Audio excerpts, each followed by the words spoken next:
tukiweka hiyo pembeni, turudi sasa kwenye vyama vya siasa. Vyama vya upinzani sasa hivi kumekuwa kuna changamoto kwamba vyama vya siasa vyenyewe vinalilia katiba mpya, kwa maana ya vyama vya upinzani vimekuwa vikililia katiba mpya, lakini pia vikitaka tunasema kuboreshwa kwa katika baadhi ya sehemu, hata kama katiba haijabadilishwa, ili kwenye uchaguzi kuwe kuna ukomo, lakini pia uchaguzi wa huru na haki. Tumeona ambacho kimekuwa kinaendelea, hasa Chadema. Umeshakuwa kada wa Chadema na umeshakuwa kiongozi kabisa ndani ya Chadema. Unachoona kinaendelea sasa hivi, unahisi Chadema inaweza kupewa nchi ikaiongoza vizuri? Ukiangalia wao tu wenyewe bado hawajasimama na kujipanga na kuwa kitu kimoja. Karibu sana. Msichofahamu wa Tanzania, ndio mtoto mdogo anapozaliwa ndio hatembei mpaka baada ya miaka 2.5 mitatu. Sio? Alafu anaanza kutembea. Ndio. Umeshawahi kumwona mtoto wa miaka 2.5 anayeanza kutembea ambaye amemaliza siku bila kukwaruzwa? Hapana. Sasa vitu hivi ni vitu practical. Tatizo viongozi nyie mmejenga vichwa vyenu. Anayepewa ni nani? Mtoto mdogo. Kwanza kumbuka vyama vya siasa sasa hivi vinapambana na polisi. Vinapambana na usalama wa taifa. Mmefanya utafiti wa hilo? Mmeikemea? Hamkukemea. Lakini mko tayari kulaumu na kunyoosha vidole kwa vyama vya upinzani. Hamjafanya kazi yenu. Mtoto mdogo huyo alitakiwa kulelea kwenye nchi za wengine. Unapoanzisha mfumo unailelea ile jamii. Kwetu vyama vinalelewa. Msajili anavipiga rungu, serikali inapiga rungu, polisi anapiga rungu. Jeshi la wananchi lenyewe halikuambiwa kwamba nendeni mkasafishe barabara na kuondoa takataka barabarani kwa sababu vyama vya upinzani vimeomba maandamano ambayo ni haki yao. Hamkuona? Lakini nani aliandika? Mlipigia kelele? Nani alitoka? Kwa hiyo tusiwe tuna judge vitu kwa kusukumwa. Na wengine bahati nzuri wanasema mmekuwa compromise. Mimi sijataka kutumia hilo neno. Lakini wako wanaosema mmekuwa compromise. Hivi kwa mfano, mwaka jana mlipokuwa mnaalikwa, editor anaalikwa, editor au manager, sijui jina lolote mnalotumia la yule mkubwa. Kuna mhariri, kuna manager, kuna program manager. Sasa hao wakubwa hao ndio wanaalikwa, wanapewa 200,000 kwa kupitia fedha za serikali, kupitia ile taasisi ambayo ni zinawekeza hela za umma. Ile taasisi ya Msechu, sijui mnahitaji, tafuta jina lake. Si mnajua? Msechu, ile shirika la serikali la uwekezaji. TIC. Sio TIC, ile la nani, linalokuza mashirika ya biashara ya serikali. Liko chini ya Bwana Msechu. Tafuta kampuni yake utaipata. Ndio. Walipanga kwa miezi takriban 6. Sijui kama iliendelea baadaye. Mimi sikufuatilia. Miezi 6. Karibu kila wiki kulikuwa na seminar. Anaenda manager, anaenda kadiri mnavyopangana vyeo vile vya juu vya gazeti. Alafu anaenda mwandishi wa habari yule anayefanya donkey work. Mwenzako mkubwa alipata 200,000. Kama ulikuwa hujui nakupa mimi sasa taarifa. Alafu nenda kafanyie research. 200,000 kwa mkutano usiozidi saa 2. Iliitwa workshop au seminar wengine waliita. Ya saa 2, 200,000. Mwandishi wa habari yule ambaye alikwenda pale na bosi wake huyo anapata 200,000, yeye alipewa 50,000. Kacheki na waandishi wenzako kama ni uongo, kama wewe hujaenda. Sasa katika sura hiyo waandishi wa habari wakawa brainwashed. That is brainwashing, kama ilivyofanyika Urusi. Na sijui kama unajua Urusi ilifanya nini. Urusi ili kufuta kwenye akili ya watoto, kuingiza sera ya ukomunisti. Ilikuwa inachukua watoto wadogo. Alafu nasema baba yetu Stalin, baba yetu Stalin, tunaomba utushushie mkate wetu wa kila siku kama ilivyo sala ya baba yetu katika dini za Kikristo.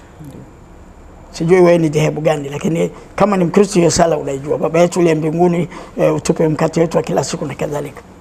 Sasa Stalin Kabla ya Stalin wanaanza ya Mungu. Hiyo baba yetu. Wanasali baba yetu ile mbinguni na kadhalika yote mpaka mwisho.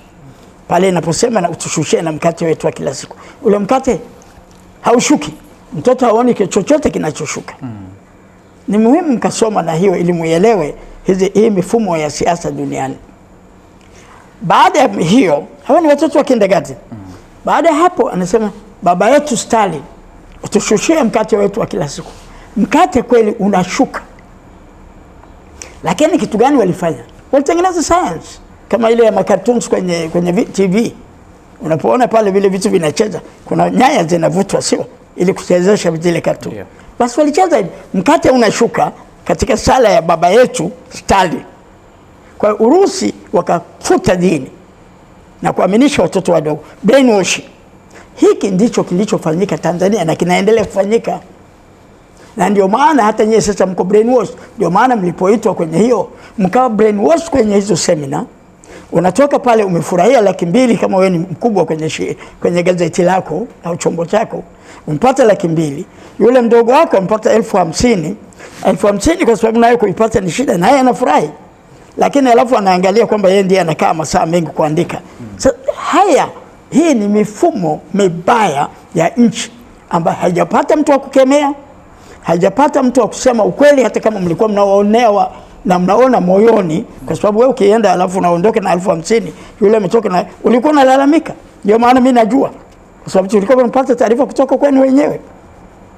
Kama wewe kuenda, bahati yako mbaya, lakini mimi nimepewa taarifa na waandishi wa habari. Bwana, leo tumekwenda, bosi wangu ameondoka na 200,000 kwa saa 2. Mimi nimeondoka na 50,000. Kwa rekodi sawa, mimi hiyo yenyewe nimeanza kuisikia hapo. Lakini tukirudi sasa kwenye pointi yetu kubwa, vyama vya upinzani, Chadema ikipewa sasa hivi kwa mfano, kwa sababu hata Chama cha Mapinduzi chenyewe kinaona kabisa kwamba chama kikuu cha upinzani sasa hivi kinachowasumbua sana CCM ni Chadema. Lakini Chadema kwa maana ya Chadema yenyewe sasa hivi, ngoja kwa namna ya kuwapusha, sio kwa sababu hamjui analysis ya siasa. Nataka nikurudishe kwanza kwenye mstari ili tuelewane sawa. Maana unachosema si ukweli. CCM inaona Chadema haiwasumbui wapi? Kwa sababu kwa sasa miezi karibu 3 au 2 ile baada ya uchaguzi wa serikali za mitaa, Chadema kwa muda wote huu inafanya siasa za ndani. Itaisumbuaje sasa CCM? Na mimi sio kwa maana ya kipindi hiki, kwa kipindi chote kabisa. Tunaelekea kwenye uchaguzi mkuu sasa hivi mwaka huu. Ndio maana nikakuuliza kwa namna ambavyo Chadema inaenda yenyewe kwanza. Yani labda kama Chadema iliamini, unafahamu ila hutaki tu kusema ukweli. Unafahamu 2000 baada ya 2021 baada ya Mbowe kutoka gerezani. Ndio. Unafahamu kabisa kwamba kwanza nianze nyuma. Wakati wote watoka serikali ya awamu ya 5. Unajua Magufuli alipiga vyama vya siasa ribit na kuwakataza mikutano ya hadhara. Ribit kinyume na katiba na kinyume na sheria. Samia alipopokea akaendeleza hiyo mpaka mwezi Januari nadhani mwaka 2023. Kwa maana hiyo ni maboresho ambayo yamefanyika. Hakuna maboresho. Kwa sababu ile ni katiba ulivunja. Hakuna alichofanya. Ndio maana mimi toka dakika ya kwanza, rudi kwenye clip zangu. Mimi nilikataa toka siku ya kwanza kumpongeza Samia kwa kurudisha mikutano ya hadhara. Katiba rais hawana mamlaka ya kuiondoa. Alichofanya ni kitu ambacho kilipaswa kutekelezwa kwa katiba. Ni kupata sifa eti alitufungulia, alituruhusu. Alipata wapi mamlaka ya kuiondoa? Ile ni katiba inaruhusu vyama vya siasa kufanya mikutano ya ndani, kufanya mikutano ya nje, kufanya maandamano. Iko kwenye katiba na iko kwenye sheria. Wasioelewa kama nyinyi ambao mtafiti ndio mnasema rais amefanya maboresho. Tumefanya tafiti, lakini ndio maana nikakuuliza swali kwamba hii mara ya kwanza iliyozuiwa mlifanya nini kama Chadema au walifanya nini kama Chadema? Walikamatwa watu waliotaka kupeleka mahakamani. Huwezi kwenda, majaji wanahongwa na kujua. Posta Mazizi yalitangaza wazi, mahakama zetu zinapigiwa simu. Njia zote zilifungwa. Lakini iliporudishwa, haikurudishwa kwa sababu yule rais alitupenda. Alikuwa anatafuta entry point yake wakati ule. Lakini ilikuwa ni jukumu lake kurudisha. Haikuwa maombi. Ndio maana siku ya kwanza aliporudisha, siku ile ile jioni yake mimi nilihojiwa na mwandishi, nikasema simpi pongezi, Kwa sababu hii hana mamlaka nayo. Angeamua kuiacha angeamua tutapigana mpaka siku tunaipata. Kwa nini kupigana kipindi cha mwanzo? Sisi ambapo ilizuiwa. Sikiliza. Ndio. Vita havianzi siku moja. Vita vinaandaliwa. Vita vinaandaliwa. Na ninaposema vita sizungumzii vita vya silaha. Ndio. Unahitaji kuandaa hata wale watu wako. Ndio maana tumeanza na hata singeruhusu tumefanya maandamano, sio? Tulikuwa tunakwenda kujenga watu tena ambao walishakatazwa kwa muda mrefu. Kwa hiyo hofu ilishaingia. Hofu lazima uanze kuiondoa kwanza. Kwa hiyo hayo ni mambo ambayo ndio nayosema. Sasa kwa kutokana na hilo huwezi kusema vyama vya siasa vilishindwa, vimeshindwa, vinashindwa na CCM inaona iko peke yake. Hiyo si kweli. Hiyo ni mtu asiyetathmini. CCM actually ina hofu ya kufa hapa tulipo. Ina hofu ya kufa hapa tulipo. Na ndio maana wanafanya wanachofanya. Wamekwenda kutengeneza sheria bandia ya serikali za mitaa. Wamechukua vijiji kama walivyosema kwa hiyo sheria bandia, kwa kutumia na polisi juu yake, juu ya sheria bandia. Zote hizo ni dalili ya hofu. Kwa sababu hampendi kuangalia ya CCM, mnaangalia ya upinzani, mnaangalia madhaifu ya upinzani, kumbe madhaifu makubwa yako serikalini na kwa CCM. Tutafika kwa CCM. Bahati nzuri umeshahudumu kote kote, kwa tutapazungumza pote. Ndiyo. Sawa, mimi nimekuelewa kwa namna ambavyo umeelezea scenario hiyo, lakini bado lile lengo langu kuu la kunielezea kuhusiana na Chadema bado sijapata jibu. Okay, Chadema kama Chadema. Ndiyo. Mimi naiona iko mstarini. Na kwa sababu iko mstarini, unaona nini iko mstarini? Ni kweli kwa sababu ya ile process ya kucheleweshwa. Ilicheleweshwa kwa sababu kwa miaka karibu sijui mingapi, 5, 6 au 7 ilikuwa dormant, sio? Ilipaswa kuanza kufufua. Watu wake wengi walikamatwa, unajua wakati wa Magufuli pia watu wengi walikuwa ndani. Hata na Mbowe mwenyewe ndiye akawekwa ndani vile vile kwa miezi 8. Lakini kwenye kila eneo, iwe ni vijijini, iwe ni kwenye serikali za mitaa, hali hiyo uliyoona kitaifa pia iliendelea huko chini. Kwa hiyo wamefuka, wameamka. Sasa baada ya kuamka wamekwenda chama ambacho kwa miaka 7 haijafanya kazi. Hivi kwa nini CCM leo, hujiulize kwa nini sisi leo inaihangaikia? Chini marehemu wale. Kwa nini unapata hofu na marehemu? Kwa nini unapata hofu na marehemu? Lakini kwa mwaka mmoja lazima uwape kongole. Kwa mwaka mmoja Chadema imeanza kujiunda upya toka chini na inafanya sasa uchaguzi wa kitaifa. Mwaka huu. Mwaka mmoja tu. Chadema sisi yamefikia hatua hiyo, alafu kama itaamka. Unaridhishwa na namna ambavyo tunasema uchaguzi huu unaendelea ndani ya Chadema? Siridhishwi. Sasa kwa nini unasema ipewe pongezi Chadema? Ndio, inapaswa kupongezwa kwa jinsi kwa mwaka mmoja huu ilivyojiimarisha. Imeenda kusajili watu karibu kila kijiji. Hiyo lazima ipongezwe. Katika mazingira haya ambayo kila kitu unazuiliwa. Polisi wanakufuatilia kila hatua. Mtendaji wa kijiji anakufuatilia. Lazima Chadema ipongezwe kwa hili.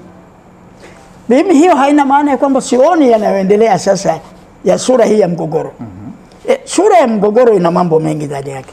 Kwanza utambue kwamba mgogoro kati ya Mbowe na Lissu sio ni mgogoro wa kutaka Chadema kujiimarisha. Inataka kutoka kwenye hali iliyokuwa nayo kwenda kwenye kujiimarisha. Sasa huo ni mgogoro. Hata ndani ya familia yenu, ni mkianza baba yenu kila siku na mtu wa kunywa pombe. Mkaanza kupambana na baba yenu. Nimetoa mfano mbaya labda kwa sababu Mbowe sijamshutumu kwa kunywa pombe. Lakini natoa mfano ambao kila mwananchi ataelewa. Mnakunywa, baba yenu anakunywa pombe, haleti chakula nyumbani. Mnakaa kikao. Au kijana mmoja anaamka anasema, baba, sasa tumevuna mahindi, tunaenda kuuza sisi, sio wewe. Na mnyang'anya yale mamlaka. Wanawake wa Kilimanjaro waliwahi kwenye semina moja kutuambia wanatamani kukata kahawa yote. Sijui kama uliwahi kusikia hiyo. Wanatamani kahawa yote ikatwe. Sisi hatukuelewa. Baadaye wakanatuambia tunakata kahawa kwa sababu wanaume wakati wa kazi zote, tangu kuandaa shamba mpaka kupanda miche, kuprune, kufanya nini, kazi zote anafanya mwanamke. Mwanaume anaweza kuja tu kidogo kutusaidia. Lakini kahawa ikishaiva, imevunwa ikaingia kwenye gunia, mwanaume ndiye anabeba anaenda sokoni. Akienda sokoni harudi nyumbani kwa wiki nzima. Mfuko umejaa. Anaenda kutafuta nyumba ndogo, anakunywa pombe. Sasa unapomsahisha huyo, haina maana ya kwamba familia ile imevunjika. Familia imejitambua. Watoto wamejitambua. Sasa wanataka kumwambia baba, baba unatuhujumu. Sasa ikishafikia hapo hamna ugomvi. Achieni familia itamaliza mambo yake. Baba amelipokeaje? Kwa sababu tupite kwenye mfano huu ambao umeutoa. Baba kaambiwa ukweli, baba kalipokea. Baba anaweza kupokea vibaya, anaweza kupokea, si issue. Na hiyo italeta faida gani katika familia? Italeta rasilimali za, ushasema ameshaenda kwenye nyumba ndogo. Rasilimali za familia zitabaki nyumbani kwa sababu vijana watamkaba. Wataenda, ndio wanawake sasa wameamka wanasema tutang'oa kahawa yote. Sawa? Hiyo ni hatua ya kuamka. Hatua ya pili, wanamfuata kule vijana kama wewe wenye nguvu. Baba siamelewa amechoka. Wanaenda wanakaa meza ile, wanamwai baba, wanachukua jina hili si la kwetu, hela yetu tupatie, tunarudi nayo, familia itakula. Maendeleo hayo ndio kitu kinachoendelea sasa. Wewe ngojea tarehe 22 kama kutakuwa na kelele nchini. Yeyote atakayeshinda, awe Mbowe awe Lissu, wewe subiri tarehe 22 kama kutakuwa na kelele tena ndani ya Chadema, na utaona speed, hasa kama Lissu akishinda, utaona speed ya kwenda kumondoa Samia 2025. Kata hii kama huamini. Wewe si Mtanzania? Hapana, wewe ni mwanasiasa, kwa hiyo hayo nawaachia nyinyi. Kwa hiyo kwa maana hiyo kwamba Chadema kitu ambacho kinaendelea sasa hivi unaona kina faida kwao, na hata baada ya uchaguzi inawezekana chama kikaendelea kuwa strong, kwa sababu kuna wengine ambao washaanza kuondoka. Peter Msigwa ni moja kati ya wanasiasa wazuri ambao walikuwa. Aliondoka lini? Aliondoka lini? Ni mwaka jana. Ndio, mwaka jana kumbe. Ndio. Kwani aliondoka wakati Lissu ameanza kazi ya ukombozi? Ingekuwa kuna watu wameondoka tangu Lissu ameingia. Aliondoka kwa sababu ya uchaguzi. Nakuuliza, tangu Lissu ameingia. Wananchi kila mahali wanamuunga mkono. Umeshasikia hata mmoja anaondoka Chadema? Hajaondoka Chadema, lakini kwa faida ya yule mwanachama wa chini, kwa sababu umesema lengo ni kujenga chama mwanachama wa chini. Umesema kwamba lengo ni kuweka sawa chama, maana yake hapo unamlenga mwanachama. Yes. Kama unamlenga mwanachama, sasa hivi viongozi tu wenyewe wa juu tayari washaanza kujigawa, mimi ni timu Mbowe. Jana nimesikiliza wananchi wa Mbeya. Karibu. Viongozi wapiga kura wale wanaoenda kupiga kura tarehe 21, wajumbe wenyewe. Kwa sababu uzuri wa katiba ya Chadema, wajumbe wanajulikana kwa majina, isipokuwa wa mabaraza yale mabaraza matatu, vijana, wazee na wanawake. Hawa tutawajua tarehe 13 kwa upande wa wanawake na vijana. Bawacha tutawajua wajumbe wao tarehe 16. Kwa wajumbe wanajulikana. Hao walioenda jana ni wajumbe wa mkoa mzima wa Mbeya. Wengine uliwasikia wamejitokeza kwenye maeneo yao, sio? Lakini kitu muhimu ambacho kitakusaidia ili uelewe hizi siasa. Wale wamesema nini? Jana nimesikiliza kwa makini sana, na sijaisikia kwenye maeneo mengine. Hao wanasema tulifanya utafiti, tumezunguka kwenye wilaya, tumekwenda kuwaona wajumbe wetu na wanachama. Wanachama wametuambia Mbowe apumzike, tunataka Lissu asimame na Heche. Wanachama, wananchi. Sasa hapo unauliza nini?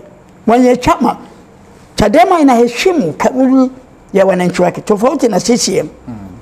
Nimekwambia katiba ya taifa inaongelea hivyo hivyo, wananchi wanataka nini. Lakini CCM haiwasikilizi. Chadema imeteremka kwenda kusikiliza wanachama wao. Wanachokifanya ni kile wananchi wao wapiga kura kama Chadema imeshuka chini, kwa nini mwenyekiti Freeman Mbowe anaendelea kugombea kama imeenda kusikiliza? Mtu akipanic, mtu aking'ang'ania, mtu akitaka kushika madaraka, mimi hiyo siwezi kumwingilia. Kwa maana hiyo bado kuna mgogoro kama ni hivi. Hakuna mgogoro katika katiba. So katika katiba. Sikiliza, kwa hawa viongozi wenyewe ambao wanaisimamia hiyo katiba. Mimi binafsi niking'ang'ania kitu ni mgogoro wa chama. Ni mgogoro wangu mimi. Umesema hapa yani hapa tukuzungumzia Dr. Slaa, tunamzungumzia yule mtu ambaye yupo kama mwenyekiti katika. Ndio nakuuliza, huyo aliyeko mwenyekiti si anabaki kushika? Kwani madikteta duniani hawakutokea? Na kwa nini wanaitwa madikteta? Ni kung'ang'ania. Kama wananchi, kama wapiga kura wanasema sisi tunataka badiliko, wewe umeng'ang'ania. Kuna jina lingine zaidi ya kusema ni mtu ambaye hataki kuachia madaraka, ni udikteta.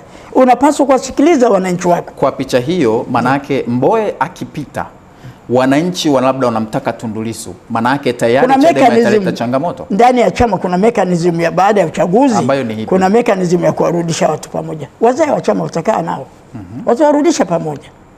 Umesema mwenyewe kwamba kama familia ikikukataa, ulinitolea mfano kabisa hapa wa familia, maana yake watoto watabaki tu na mama yao, afu wewe watakufukuza. Familia hiyo ikikukataa, wataenda kutafuta. Ndio maana wanaenda kwa mwenyekiti wa mtaa.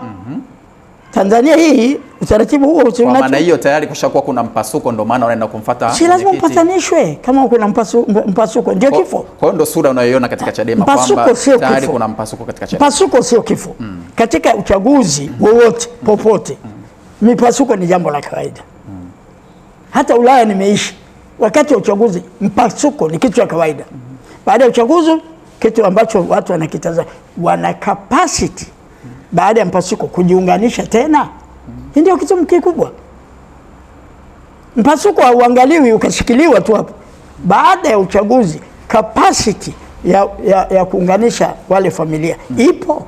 Na mimi nadhani capacity ile ipo, kwa sababu nimeisoma tena hata jana katiba ya Chadema. Ndio. Capacity hiyo ipo. Capacity hiyo, na ikifika katika hatua hiyo, hata kama uko mwenyekiti, capacity wewe umeng'ang'ania, mwenyekiti sio, utafika mahali kama wewe utaendelea kung'ang'ania, watakupeleka kwenye vikao vitakuondoa hata kabla ya muda wako. Katiba inaruhusu. Ndio maana mwenyekiti wa Shinyanga nimesoma, yule bwana Ntobi amewatukana Watanzania wote, lakini leo yuko kitini. Ndio. Leo yuko kitini, ameshaondolewa na mamlaka yake ya nidhamu. Ndio mechanism hiyo ndani ya chama kilichokomaa lazima kina mechanism ya kusolve matatizo ya ndani. Watakao tengeneza hiyo mechanism ya wakina nani? Kwa sababu nakupa mfano ambao mimi nafanya vipindi hivyo vya asubuhi na nakuwa nafanya nao mahojiano, na mara ya mwisho nimefanya na Tundu Antipas Lissu. Pia na yeye alikuwa anazungumza kama kitu ambacho nakizungumza wewe. Lakini nimeona pia siku ya juzi wakati anatoka tunasema alipokuwa amerudi Tanzania, baada akasema naona kutokuwa kuna changamoto, mpaka akaanza kumsema mwenyekiti wake kwamba ni muongo. Sawa, mimi mimi sipingi. Kwani kumwambia mtu muongo ni kosa? Sio kama kweli amesema uongo. Kwa maana ya kwamba mimi swali langu lilikuwa sio hilo, nimekupa tu mfano na nilikuwa nakuja kwa swali. Point yenyewe ni kwamba tumeona sasa hivi wale wakubwa ambao tunawakuta kule juu, ambao ndo hao sasa watakuja kuboresha, wanachagua pande. Sasa wanakujaje baada ya uchaguzi kuunda chama kikali? Mimi nakurudisha kwenye taasisi ya kisiasa aliyoumba Mungu. Baba na mama. Baba na mama. Sio wanafika mahali wanafika wanagombana, wanapigana fimbo kabisa. Sio huyu kamuumiza huyu mwingine kamuumiza huyu ambaye hana nguvu sana anategemea kuvizia, anakuvizia umelala, anakumwagia maji ya moto. Hizi stories ni za kawaida. Lakini sio wanakwenda wanasuluhishwa baadaye. Na wanaendelea kukaa miaka 30 40. Na kwa Chadema hiyo naiona mpaka sasa hivi. Naiona. Kwa sababu nimesema ndani ya katiba kama hiyo sura ya kura ikashindikana, sura ya vyombo vya kikatiba ikashindikana, sura ya 3 watakuja utaratibu mwingine utatafutwa wa kuwaweka pamoja sasa kwa sura ya kikatiba ambao katika sura hiyo ambapo hii sura ni mbaya zaidi, kwa sababu yule anakwenda kinyume anaweza kuondolewa. Maana ndio maana nimeweka sura 3. Hii moja inamaliza mgogoro kwa kuondoa moja kabisa. Umetazama mahojiano ya wote wawili. Wale watajua utaratibu wao, watatengeneza. Katiba ya Chadema inatoa hiyo opportunity na mara nyingi hiyo kazi inafanywa na kamati ya wazee kwa mujibu wa katiba. Kwa hiyo watakaa nao, wakikaa nao, wewe bwana, tulisema mkae pamoja, sasa uchaguzi umeisha, mnaendeleza, lakini tunakusikia wewe 1 2 3 na tuna ushahidi mwingine 1 2 3. Kwa sababu hii wewe unasemaje? Wote wawili mwisho wa yote watapata mmoja mgomvi ni nani ambaye ameenda kinyume na katiba. Yule mgomvi kinyume na katiba watachukua hatua kama Ntobi alivyochukuliwa hatua. Umeshahudumu Chadema tena kwenye nafasi ya juu kabisa katika Chama cha Demokrasia na Maendeleo. Ndio. Unavyoona Tundu Lissu pamoja na Mbowe, achana na kina Wenje hao chini. Tundu Lissu pamoja na Mbowe, unaona nani anapita katika mstari? Katika sura ya leo ambayo Watanzania wanataka kuondoa CCM. Ndio. Umeshamsikia Mbowe akizungumzia kuiondoa CCM?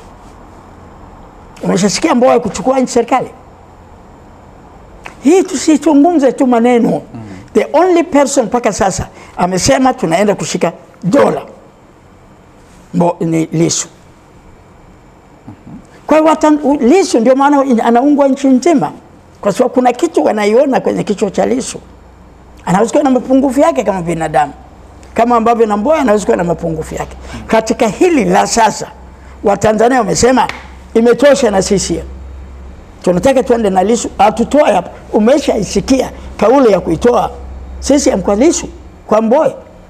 Lengo ni kuitoa CCM, lengo ni kumhudumia mwananchi. Chama cha siasa leo kazi yake ni nini? Rudi kwenye fungua tu, fungua katiba. Lengo ni kuitoa chama cha CCM, kazi yake ni kuondoa chama kilichoko madarakani. Wanashindana kuondoana. Kwa kuondoana kwa manufaa ya nini? Kwa manufaa ya wananchi. Yes, wana sera ambazo zinaenda. Nenda kasome katiba, nenda kasome katiba ya sera. Kuna katiba na chama chenyewe. Mimi nakuambia, mimi nimekaa pale. Nenda kasome ibara ya 3 ya katiba ya Chadema kama haijabadilika hapa katikati. Kaisome. Ndio inatoa sera, ndio inatoa mwelekeo wote wa ilani ya chama. Hicho ndicho kwa kawaida ndio kinatoa chama tawala. Kwa hiyo kwa maana hiyo kwamba mimi nikija hapa nikamsema Dr. Slaa kwa manufaa ya familia, yani nikuseme wewe, familia inapata manufaa gani? Yani kwa nini mimi nisilenge kwamba mimi nataka nimtoe Dr. Slaa ili familia niilishe 1 2 3 4? Kwa nini nikuseme wewe? Yani ndo mantiki ya pointi yangu ya kwamba kwa nini vyama vya siasa vinang'ang'ana kwenda kuitoa CCM na sio kupeleka hoja kwa wananchi kwamba sisi tukiingia madarakani tufanye 1 2 3 4. Sijui kama umefuatilia ile hotuba fupi ya Lissu alipokuwa anatangaza malengo yake ni nini. Sijui kama ulisifuatilia. Kama ulifuatilia, lengo la kwenda kunufaisha taifa halikuwepo. Mabadiliko yale aliyosema anaenda kuyafanya ni kwa manufaa ya nani?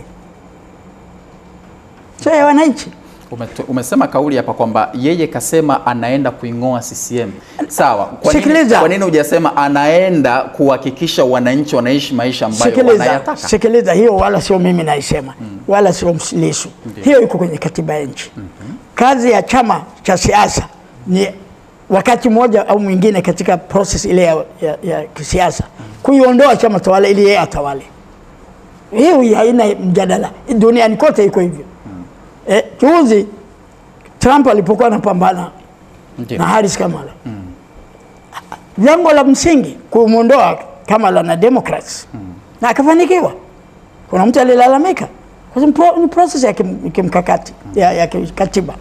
Na Tanzania iko hivyo hivyo. Ndio lengo la kwanza la chama cha siasa, kuiondoa chama kingine. Na itakuja baada ya miaka 3 chama kingine kinataka kuiondoa Chadema. Ndio maana ni halali kuondoana katika siasa, alimradi unafuata taratibu za kisheria na kikatiba za kuondoana. Ukikosea hapo, you will be wrong na hutaipata sawa. Kwa sababu hiyo imehalalishwa. Na ndio maana lengo la uchaguzi wa miaka 5 ni kwenda kumuondoa mwenzako. Akizubaa unamuondoa. Lakini na yeye hawezi kutumia mabavu, kwa sababu ndio kuondoana sio mabavu. Hata Lissu akienda kuiondoa sisi si mabavu. Huwezi kwenda nje ya sheria zinavyosema, taratibu za kawaida. Huwezi kuiondoa kwa njia hiyo. Hiyo ni kosa. Hiyo inafanyika ikifikia hatua ya military change. Hapo sasa ni sawa, kwamba ikishafikia hatua hiyo huna njia nyingine.